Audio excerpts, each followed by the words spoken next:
उस समय विचार करें कि जैसा दर्द अपने को होवे ऐसा जान बिराने, जो अपने सु और के एक के पीड़ पिछाण। कबीर पर नारी को देखिए बहन बेटी के भाव, और कहे कबीर काम नाश का।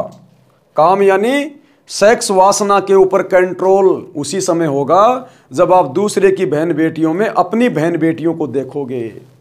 तो कहते हैं कबीर पर नारी को देखिए बहन बेटी के भाव, कहे कबीर काम नाश का यही सहज उपाय। विषय वासनाओं पर कंट्रोल करने का ये बहुत अच्छा एक तरीका बताया गुरुदेव ने। समाधान परमेश्वर कबीर जी ने बताया है कि यौन उत्पीड़न के प्रेरक फिल्में जिनमें नकली बनावटी कहानियां तथा अदाएं दिखाई जाती है, जिनको देखकर जवान बच्चे उसी की नकल करके बेशर्म होने लगे हैं। अब इन फिल्मों के अंदर क्या दिखाया जाता है? ये फिल्में, ये बॉलीवुड, ये हॉलीवुड, ये जॉलीवुड, जो भी फिल्में बनती हैं क्षेत्रीय, राष्ट्रीय, अंतर्राष्ट्रीय, ये फिल्में भाई और बहनों सबसे बड़ी गटर की गंदगी है समाज के लिए। यदि समाज को सबसे ज़्यादा किसी ने बिगाड़ा है तो केवल ये फिल्में हैं, ये धारावाहिक हैं, जिन्होंने आज गांव-गांव के बच्चे बिगाड़ दिए, नगर-नगर के बच्चे बिगाड़ दिए, जिन्होंने घर बैठे आपको बुराइयां सुनने और देखने को मिलेंगी। किस प्रकार से आपने गलत हरकतें करनी है, कैसे किसी लड़की को या लड़के को फंसाना है, किस प्रकार से आपने क्या क्या एक्टिंग करनी है, क्या क्या आपने अदाएं करनी है, क्या झूठ बोलना है, कहाँ क्या सामग्री मिलेगी, ये सारी की सारी बकवादें घर बैठे आपको फिल्मों के माध्यम से परोसी जा रही है। इस देश और संस्कृति का और समाज का और हमारी पीढ़ियों का यदि सबसे ज़्यादा किसी ने नुकसान किया है तो केवल बॉलीवुड, ये फिल्में। ये समाज में सबसे बड़ा अभिशाप है, सबसे बड़ा श्राप है ये। और आम समाज, जिनको हम भड़वे कहें तो कोई अतिशयोक्ति नहीं है, उनको हम हीरो मान के, हीरोइन मान के और देवी देवताओं की तरह हम उनका सम्मान करते हैं। आज किसी भी युवा लड़के से, लड़की से पूछिए कि आपका फेवरेट हीरो कौन है, नाम गिना देगी।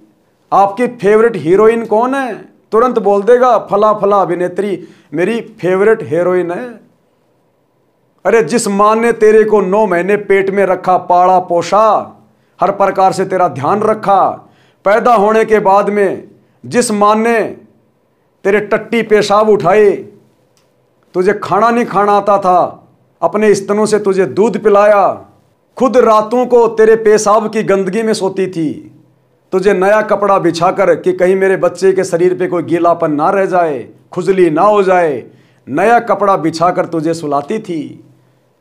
और आज तेरी फेवरेट हो गई एक हीरोइन, एक ऐसी स्त्री जिसकी कोई इज्जत नहीं है, जिसकी कोई मान मर्यादा नहीं है, वो कलंकित औरत है, कलंकित, जो पैसे के लिए अपना शरीर भी बेच डालती है। आज वो तेरी फेवरेट हो गई। आज तेरी मां, तेरी बहन तेरी फेवरेट नहीं है। जिस स्कूल टीचर ने तेरे को पढ़ाया, जीवन जीना सिखाया, तेरे को शिक्षा दी, आज वो स्कूल टीचर तेरी फेवरेट नहीं है। आज वो अश्लील घटिया हरकत करने वाली, समाज को बिगाड़ने वाली वो कुल्टा जिसको तुम अभिनेत्री कहते हो, आज वो तुम्हारी फेवरेट हो गई। तो ये समाज क्यों बिगड़ गया इस कदर? इस समाज का नैतिक पतन आज इतना क्यों गिर गया? आध्यात्मिक ज्ञान के कारण। आज सतगुरु रामपाल जी के भक्तों के घरों में आपको टीवी नहीं मिलेगा। सतगुरु रामपाल जी के भगत आपको कभी भी सिनेमा हॉल में नहीं मिलेंगे फिल्में देखते हुए। सतगुरु रामपाल जी के भक्तों के मोबाइल में, उनके घरों में कभी भी इन घटिया चरित्रहीन हीरो और हीरोइन के फोटोज नहीं मिलेंगे। उनके मोबाइल की गैलरी में आपको इन फिल्मों के शॉर्ट वीडियो नहीं मिलेंगे। केवल अपने गुरुजी के सत्संग। आज वो घर खुशहाल हैं, उनके बच्चे संस्कारी हैं। आज इस समाज में जो नशे का जहर घुला हुआ है, किसने घोल दिया? इसी बॉलीवुड ने। ये फिल्मों में दिखाते हैं सिगरेट पीते हुए, ये बड़े बड़े एक्टर गुटखा खाते हुए, तानसेन खाते हुए नशा करते हैं, समाज क्या सीखेगा इनसे? युवा बच्चे क्या सीखेंगे इनसे? ये फटी फटी जिन्सें पहनना, उल्टे सीधे कपड़े पहनना, अपने अंगों का बेटियां प्रदर्शन करती रहती हैं, सामने वाले को काम वासना के लिए उत्प्रेरित करती हैं। क्या सीखेगा समाज? क्या बनेगा समाज? भड़वों से भड़वागिरी लेके आप जी एक सभ्य नेक इंसान, नेक नागरिक नहीं बन सकते। और यही फिर आने वाले समय में आपकी संतान करेगी। आज समाज के अंदर शादी विवाह में इतना खर्चा क्यों करते हैं माता पिता? क्योंकि बेटा बेटी यही देखते हैं फिल्मों में। अब फिल्मों में तो वो नकली डेकोरेशन करते हैं, नकली मंडप बनाएंगे, नकली दुल्हन बनाएंगे, वो दुल्हन नकली हार श्रृंगार करेगी, नकली वो कपड़े पहनेगी चमकीले, और बहन बेटियां उनको फिल्मों में देखती हैं तो उनकी भी इच्छा बनती है कि जब मेरी शादी हो तो मेरे माता पिता भी इसी प्रकार से मुझे घर से विदा करें, इसी प्रकार से मैं गहने पहनूं, मैं ये बड़े बड़े कपड़े पहनूं, अच्छे अच्छे महंगे महंगे। तो माता पिता बेचारे फिर मजबूरी में अपनी बेटी की इच्छा पूरी करने के लिए मजबूरी में बेचारे कहीं से कर्जा लेंगे, जमीन बेचेंगे। और उन बॉलीवुड की फिल्मों में जिस प्रकार से वो नकली सांग दिखाया गया, उन माता पिता को पैसे खर्च करके असल में करना पड़ेगा, असल में। तो इन फिल्मों ने सब कुछ बिगाड़ दिया। तो भाई और बहनों, अपने घरों से टीवियों को बाहर निकाल दो। अगर उस टीवी में कुछ देखना है तो रोजाना रात्रि 7:30 से 8:30 साधना टीवी चैनल पर सतगुरु रामपाल जी के सत्संग देखो। आपका भी आत्म कल्याण होगा, आपके बच्चों का भी आत्म कल्याण होगा, घर में अच्छे संस्कार बनेंगे। और खुद भी नाम दीक्षा लो, ज्ञान को समझकर अपने बच्चों को भी नाम दीक्षा दिलाओ। सतगुरु के वचन का प्रभाव होगा, बच्चे समाज में अश्लीलता फैलाने से बचेंगे। और अपने बच्चों को ये धारावाहिक देखना, फिल्में देखना, तुरंत बैन लगा दीजिए। लेकिन खाली माता पिता के कहने से बच्चों पे बैन नहीं लगेगा। आप घर में तो टीवी को फोड़ दोगे, बाहर निकाल दोगे, लेकिन वो मोबाइल जो अपने बच्चे को दिला रखा है, या फिर वो स्कूल में जाएगा, कॉलेज में जाएगा, दूसरे बच्चों के मोबाइल लेके देखेगा, ये कंट्रोल होगा सतगुरु के वचन से, सतगुरु के आशीर्वाद से, सतगुरु की भक्ति से। तो आपने अपने बच्चों को सतगुरु रामपाल जी के सत्संग सुनाने चाहिए, और आप भी और आपके बच्चे भी जल्द से जल्द सतगुरु रामपाल जी की सत भक्ति से जुड़ें, ताकि संसार की चक्काचौंध से जो पूरी दुनिया तितर बितर होके घूम रही है, किसी का कोई दीन धर्म नहीं है, कोई लोक लाज, कोई शर्म नहीं है, कोई छोटे बड़े की इज्जत नहीं रही। आज बड़े बड़े शहरों में बाप और बेटी के बीच में मर्यादा नहीं रही। बाप और बेटी दोनों ऐसे बाहर निकलते हैं जैसे इसकी बेटी नहीं बल्कि इसकी गर्लफ्रेंड हो। बेटी छोटे छोटे कपड़े पहन के निकलती है, ना बाप को शर्म है ना बेटी को शर्म है। वो बाप अपनी इज्जत महसूस कर रहा है कि मेरी बेटी को छोटे छोटे कपड़ों में लोग देखेंगे तो कहेंगे वाह मॉडर्न फैमिली। कल के वो बाप और उसकी बेटी दोनों गधे और गधी बन के घूमेंगे नंगे होके, तब पता चलेगा मॉडर्न फैमिली क्या होती है। आज बड़े बड़े शहरों में, बड़े बड़े घरानों में आपस में भाई और बहन की मर्यादा नहीं रही। भाई और बहन बाइक पे इस प्रकार से चलेंगे, मार्केट में हाथ डाल के, कंधे पे हाथ रख के ऐसे चलेंगे जैसे उसकी बहन नहीं बल्कि उसकी प्रेमिका है। माँ और बेटी के बीच में कोई शर्म नहीं रही। तो भाई और बहनों, ये समाज बिना आध्यात्मिक ज्ञान के, बिना सतगुरु रामपाल जी की सत भक्ति के, ये नरक की ओर जा रहा है, नरक की ओर। ये तो सौभाग्य है पृथ्वीवासियों का जो सतगुरु रामपाल जी 8 सितंबर 1951 के दिन धरती पर आकर और सन 1994 से उन्होंने अपने ज्ञान का प्रचार प्रसार शुरू कर दिया, आत्माओं को अपनी शरण में लेना शुरू कर दिया। आज घर घर में ज्ञान गंगा जीने की राह पुस्तक रखी हुई है। घर घर में रखने से भला नहीं होगा, आपने पुस्तक को एक बार खोलकर देखना होगा, पढ़ना होगा। संत के विचारों से, संत के संघर्ष से आपने परिचित होना होगा। संत क्यों परमार्थ का काम करते हैं, संतों का भला क्या अपना कोई स्वार्थ है? आज सतगुरु रामपाल जी का अपना क्या स्वार्थ है? आपने उनको क्या दे दिया? उन्होंने आपसे क्या डिमांड की है? ये 100 रुपए में छपने वाली पुस्तक ज्ञान गंगा 350 पेज की, ये 100 रुपए में छपने वाली पुस्तक जेनेब की राह 350 पेज की, आज आप लोगों को 10-10 रुपए में दी जा रही है। 10-10 रुपए में क्यों दी जा रही है? समाज सुधार के लिए, ताकि आप लोग बचें। नहीं तो अगले जन्म में 84 में जाओगे, 84 में, और यहां भी बुढ़ापे में आपकी वो दुर्गति होगी। आपके वही बेटा बेटी करेंगे जिनको आज आपने बिना सतभक्ति के दुनिया की देखा देखी मॉडर्न बना के छोड़ दिया, मॉडल बना के छोड़ दिया। कुछ समय बाद में वो बेटी चली जाएगी जवाई के साथ, और बेटा शादी के बाद हो जाएगा अमेरिका में सेटल, और तुम दोनों यहां पर बुढ़ापे में नरक वाली जिंदगी जीते रहना। तो अपने बच्चों को मॉडल मत बनाओ। अगर मॉडल भी बनाना है तो भक्ति में बनाओ, भक्ति में, क्योंकि आने वाला समय भक्ति का है। जो इस भक्ति में जितना आगे बढ़ेगा वही समाज में सम्मान का पात्र होगा। अन्यथा इन पैसे वालों की ओर, इन बड़े बड़े चौंचले करने वालों की ओर ये समाज आने वाले समय में 2028 युग परिवर्तन के बाद देखना तो दूर, उनकी तरफ थूकना भी पसंद नहीं करेगा।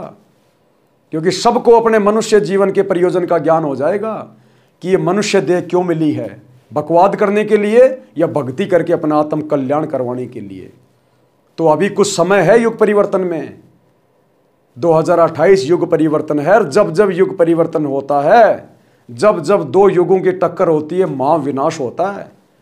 और महाविनाश के बारूद वाले ढेर पर आज आप सबको पता है पूरी दुनिया बैठी है।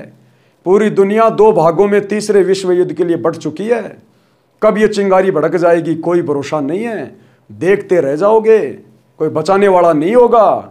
फिर ये तुम्हारे यार दोस्त रिश्तेदार, ये तुम्हारी मॉडर्न बाजी, ये तुम्हारे बॉलीवुड वाले, तुम्हारे फेवरेट हीरो हीरोइन, कोई तुम्हारे नज़दीक नहीं आएगा। तुम्हारे कर्म तुम्हें बचाएंगे, और ये कर्म तुमने कभी शुभ किए नहीं। तो शुभ कर्म करो, सतगुरु का ज्ञान सुनो, सत भक्ति अपनाओ, फिर सतगुरु तुम्हारे साथ हो जाएगा। तुम्हारे विचारों को भी निर्मल करेगा, शुद्ध करेगा, तुम्हारे शुभ संस्कार बनेंगे, और शुभ संस्कारों से ही परमात्मा फिर व्यक्ति के साथ में रहता है, दुखों में उसके सामने आके खड़ा हो जाता है। तो सत भक्ति अपनाओ, सतगुरु रामपाल जी के सत्संग सुनो। तो क्या कह रहे परमात्मा? जिनको देखकर जवान बच्चे उसी की नकल करके बेशरम होने लगे हैं, यानी फिल्मों को देख देख के। जैसी गतिविधि फिल्म में दिखाई जाती है वैसी गतिविधि न घर में, न गली में, न सभ्य समाज में की जा सकती है। तो उनको देखने का उद्देश्य क्या रह गया? कुछ नहीं, केवल बहाना है मनोरंजन। वही मनोरंजन समाज के नाश का मूल कारण है। वही मनोरंजन समाज के नाश का मूल कारण है। अब भाई और बहनों, पूरा परिवार बैठ के फिल्म देख रहा है, बेटा भी बैठा है, बेटी भी बैठी है, माँ भी है, पिता भी है, बेटे की बहू भी है, और सामने फिल्म चल रही है। कोई भी फिल्म उठा के देख लो आज आप, उस फिल्म के अंदर माता पिता के सामने वो बेटा और उसकी बहू डांस कर रहे हैं, गले में हाथ डाल के, उसके अंगों को छू छू के डांस कर रहा है, उसके चेहरे पे वो किस कर रहा है, और सारा परिवार देख रहा है, नो ऑब्जेक्शन। क्या वो फिल्म देखने वाले बेटा और बहू क्या अपने सास ससुर के सामने वो किस कर सकते हैं? अगर नहीं कर सकते तो फिर देख किस लिए रहे हो? जो कर्म आप जी अपने परिवार में कर ही नहीं सकते, फिर आप उन कुकर्मों को देख क्यों रहे हो? बस बहाना बन गया मनोरंजन के लिए, और वो मनोरंजन अंदर ही अंदर तुम्हारे अंदर अश्लीलता का जहर घोल रहा है। अश्लीलता का जहर। वो फिल्में देख देख के तुम्हारे जवान बच्चे, जब उनके अंदर काम वासना की आग जगेगी, जब वो 15-16 साल के होंगे, आजकल तो 10 साल के बच्चे भी कहाँ अछूते रहे हैं। 8वीं में पढ़ने वाले बच्चों की गर्लफ्रेंड के नाम पूछ लो, बता देगा इतनी है। तो जब वो बच्चे समझदार होंगे, थोड़े युवा होंगे, जब उनके अंदर रजोगुण का प्रभाव बढ़ना शुरू होगा, उस समय उन माता पिता की शिक्षा का उन पर कोई असर नहीं होगा। क्योंकि माता पिता ने उनको शिक्षा क्या दी? ये सेटिंगबाजी करने की, फिल्में दिखा दिखा के, लड़कियों को बेला फुसला के भगा के ले जाने की, माता पिता की आज्ञा तोड़कर लड़की के चक्कर में आके घर छोड़कर माता पिता का जोड़ा जुड़ाया धन लेकर भाग जाना। आपने अपने बच्चों को फिल्में दिखा दिखा के ये शिक्षा दी है। फिर वो बच्चे आपके हाथों से बाहर निकल जाएंगे। फिर आप सिर पकड़ के रहोगे, बेटे ने ये कर दिया, बेटी ने ये कर दिया, गांव समाज में मर डूबने का काम कर दिया। ये मर डूबने का काम तो तुमने करवाया है। अगर वो बुढ़ा बुढ़ी, वो माता पिता अगर सतगुरु की शरण में हैं, अगर सत्संग सुनते, तो घर में इन बकवादों के लिए जगह नहीं होती। और घर में बकवाद नहीं होती तो बच्चे 90% घर में माता पिता से सीखते हैं, माता पिता से। तो कभी भी वो बच्चे इस प्रकार की गलत हरकत करने की, अपनी माता पिता की आज्ञा के बिना बच्चे शादी के लिए भी नहीं बोल सकते। समाज की दूसरी लड़कियों के साथ में प्रेम संबंध बनाना तो दूर, जिन बच्चों के माता पिता सत्संगी हैं, जिनके घर में सत्संग चलते हैं, भक्ति है, वो बच्चे युवा होने पर भी अपने माता पिता का इंतजार करते हैं कि मेरे लिए रिश्ता मेरे माता पिता देखेंगे। वो स्वयं के स्तर पर किसी के साथ में प्रेम संबंध तक नहीं बनाते, इतना डरते भगवान से, अपनी इज्जत से। क्योंकि सत्संग से घर में संस्कार बनते हैं, बच्चों में संस्कार पैदा होते हैं, अच्छाइयाँ पनपती हैं। इसलिए संतों की जरूरत है, इसलिए संत धरती पे आया हुआ है। अन्यथा दुनिया में संतों की कमी नहीं है, और संतों की खुद की औलादें बिगड़ी हुई हैं, दूसरों की कहां से सुधर जाएंगी। इसलिए परम संत को आना पड़ा धरती पे, परम संत को। आज इनके वचन में शक्ति है। एक बार सत्संग तो सुनना शुरू कीजिए, अपने घर से वो टीवी चैनल बंद कीजिए, उसमें फिल्में देखना, धारावाहिक देखना बंद कीजिए, वो अश्लील फूहड़ गाने सुनना बंद कीजिए। आप अपने घर में सुबह शाम 1-1 घंटे सत्संग चलाइए सतगुरु रामपाल जी के। 1 महीने के अंदर अंदर आप जी परिवर्तन देखेंगे, परिवर्तन अपने घर में। इसलिए परम संतों की जरूरत पड़ती है, उनके सत्संगों की जरूरत पड़ती है। आज ये दुनिया आध्यात्मिक ज्ञान से कोसों दूर है, इसलिए मन में बकवाद बसी हुई है। जैसी गतिविधि फिल्म में दिखाई जाती है, वैसी गतिविधि ना घर में, ना गली में, ना सभ्य समाज में की जा सकती है। तो उनको देखने का उद्देश्य क्या रह गया? कुछ नहीं, केवल बहाना है, मनोरंजन। पूरा परिवार बैठा है, फिल्म चल रही है, सामने गाना चल रहा है, टिप टिप बरस पानी, पानी में आग लगी, और वो लड़की को छू रहा है, उसके अंगों को छू रहा है, चुम्मा चाटी कर रहा है, और माता पिता देख रहे हैं, बेटा बेटी देख रहे हैं, बारिश में आग लगी। अब क्या करेगा वो लड़का? उसका मौका लगते ही वो भी आग लगाने की कोशिश करेगा कई बार, और वो आग फिर पूरे परिवार में लग जाएगी, पूरे समाज में लग जाएगी। तो ये माता पिता की जिम्मेदारी है, अपने बच्चों का जीवन बदले, अपने बच्चों को भक्ति से जोड़े। इसके लिए स्वयं पहले खुद संत के सत्संग सुनना शुरू करे, तब समाज में बदलाव आएगा, देखा देखी से नहीं आएगा। वही मनोरंजन समाज नाश का मूल कारण है। मेरे यानी लेखक के अनुयायी यानी सतगुरु रामपाल जी के जितने भी भगत हैं, बिल्कुल भी फिल्म नहीं देखते।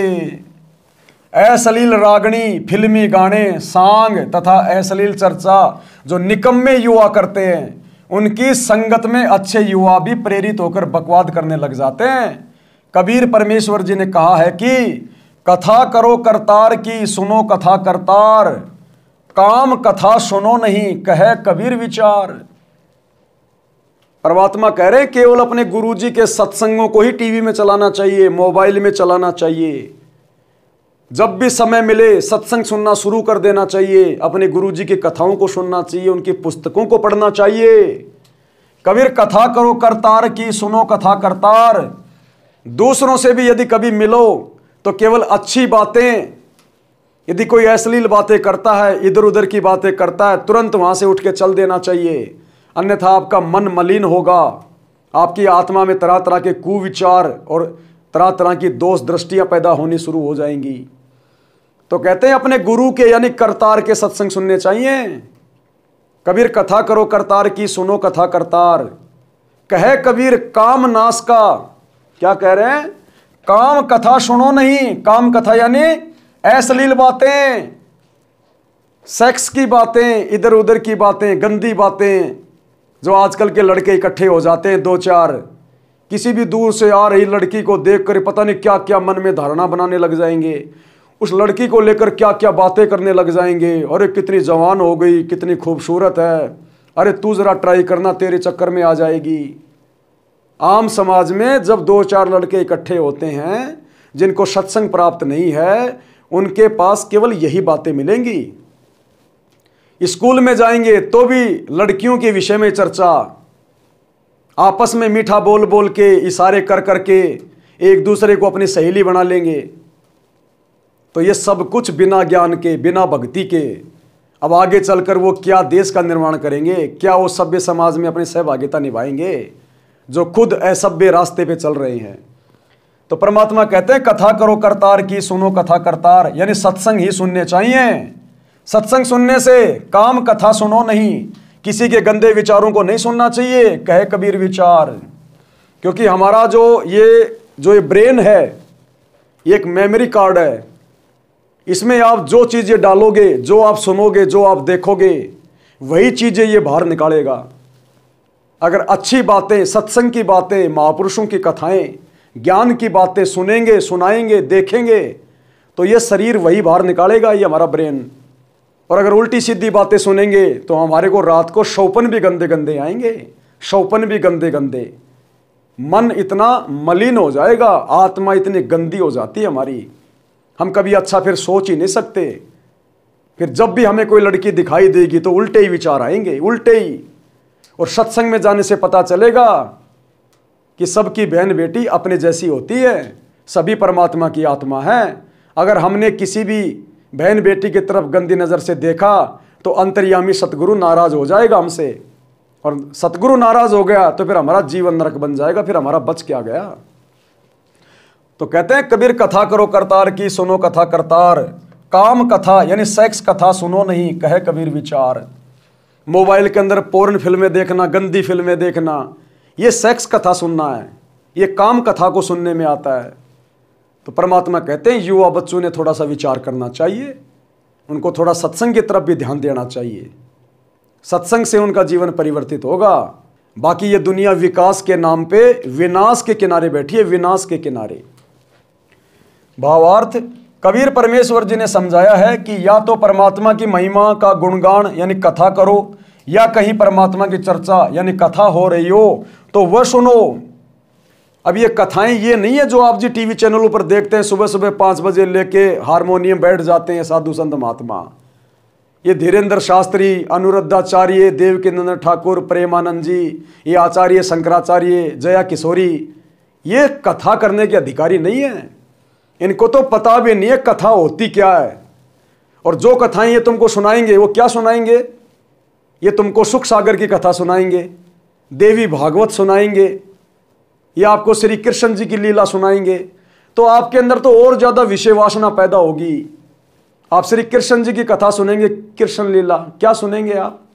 गोपियां नहा रही थी, 8-10 गोपियां नंगी होके नहा रही थी, कपड़े अपने नदी के किनारे पेड़ के पास में रखे हुए थे। इतने में मधुसूदन आए, उन गोपियों के कपड़े उठाए और पेड़ पे जाके बैठ गए। गोपियां नहाने के बाद में अपने कपड़ों की तरफ देखती हैं तो कपड़े दिखाई नहीं दिए। ऊपर देखा तो मधुसूदन बैठे हैं, भगवान कृष्ण बैठे हैं। गोपियां कह रही हमारे कपड़े दो, हमारे कपड़े दो। और भगवान कह रहे हैं कि नहीं, नंगी होके बाहर आओ तब दूंगा। गोपियां बेचारी मरती क्या ना करती, अपने स्तनों के ऊपर हाथ रखकर, अपने गुप्तांगों पे हाथ रखकर और बाहर आती हैं। बाद में श्री कृष्ण जी उनको कपड़े देते हैं। तो ये तो सेक्स कथा है। अरे देवी भागवत नहीं है, ये कृष्ण लीला नहीं है। ये कृष्ण लीला के नाम पे ये काल, ये शैतान आपको सेक्स कथा सुना रहा है। और ये जितने भी नाम जो मैंने गिनाए, ये सब के सब उस काल के दूत हैं जो तुम्हारे को भगवा पहन के, पीतांबर पहन के, दाढ़ी वाड़ी बढ़ा के, पीले पीले लंबे लंबे तिलक छापे लगा के 1 नंबर के भगत साधु संत दिखाई दे रहे हैं। ये काल के दूत हैं, काल के एजेंट हैं। ये तुम्हारा भला नहीं कर सकते, इनके वचन में शक्ति नहीं है। ये तुम्हारे को करतार की कथा नहीं बता सकते, इनको पता ही नहीं करतार कौन है, इनके बाप को नहीं पता, उस काल को नहीं पता। ये तुम्हारे को केवल काम कथा सुना सकते हैं, सेक्स कथा सुना सकते हैं। और ये सुख सागर का 12वां अध्याय, 8वां अध्याय, एक में तो श्री कृष्ण और कुब्जा की कथा लिखी हुई है, एक में श्री शंकर जी और मोहिनी की कथा लिखी हुई है। और उस कथा को पढ़ने से केवल गंदे विचार उत्पन्न होंगे, गंदे विचार। जब इन भगवानों का ये चरित्र है तो इन भगवानों की कथा सुन के हम कैसे भाई शुद्ध हो जाएंगे, हम कैसे राजा हरिश्चंद्र बन जाएंगे। इसलिए एकमात्र करतार यदि इस पृथ्वी पर है पूरी सृष्टि में, तो कबीर परमात्मा जो आज सतगुरु रूप में धरती पे प्रकट हैं। इसलिए कहते हैं कि सतगुरु के सत्संग सुनो, सतगुरु के वचन सुनो, सतगुरु की पुस्तकें पढ़ो, उन्हीं से तुम्हारे हृदय में परिवर्तन हो सकता है। तुम्हारे गंदे विचारों पर, तुम्हारी गंदी दोष दृष्टि पर कंट्रोल हो सकता है। दूसरा, धरती पर वर्तमान में कोई संत नहीं है, कोई साधु नहीं है, कोई आचार्य नहीं है। तुम्हारी नादानी से तुम्हें वो आचार्य शंकराचार्य साधु संत दिखाई देते हैं, लेकिन अंदर भक्ति के नाम पर उनके पास में कख भी नहीं है, कख भी। इसलिए सतगुरु के सत्संग सुनने चाहिए। कथा करो करतार की, सुनो कथा करतार, सेक्स कथा सुनो नहीं, कहे कबीर विचार। कबीर परमेश्वर जी ने समझाया है कि या तो परमात्मा की महिमा का गुणगान यानी कथा करो, या कहीं परमात्मा की चर्चा कथा हो रही हो तो वह सुनो। काम यानी अश्लील चर्चा कभी नहीं सुनना। कबीर जी ने यह विचार यानी मत बताया है।